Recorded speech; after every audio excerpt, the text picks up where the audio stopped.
तेलंगाना में मुकामी इदारे जात के इंतखाबात के शेड्यूल का ऐलान सितंबर के पहले हफ्ते में होने का इम्कान है। 29 अगस्त को काबीना की मीटिंग होने का इम्कान है, जिसमें इंतखाबात के बारे में हतमी फैसला लिया जाएगा और इसकी इत्तला रियासती इलेक्शन कमीशन को दी जाएगी।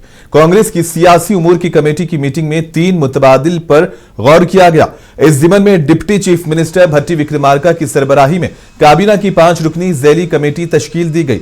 असेंबली से मंजूर शुदा बिल या बाद में लाया गया ऑर्डिनेंस जिसमें 42% बीसी के लिए रिजर्वेशन फराहम किया जाएगा, उनकी मंजूरी सदर जमहूरिया से लेनी होगी। चूंकि ऐसा होने का इम्कान नहीं है और ऐसे में पार्टी जराए का कहना है कि यह तकरीबन यकीनी है कि कांग्रेस पार्टी 42% बीसी को सीटें अलाट करने और इंतखाबात में हिस्सा लेने का फैसला करेगी।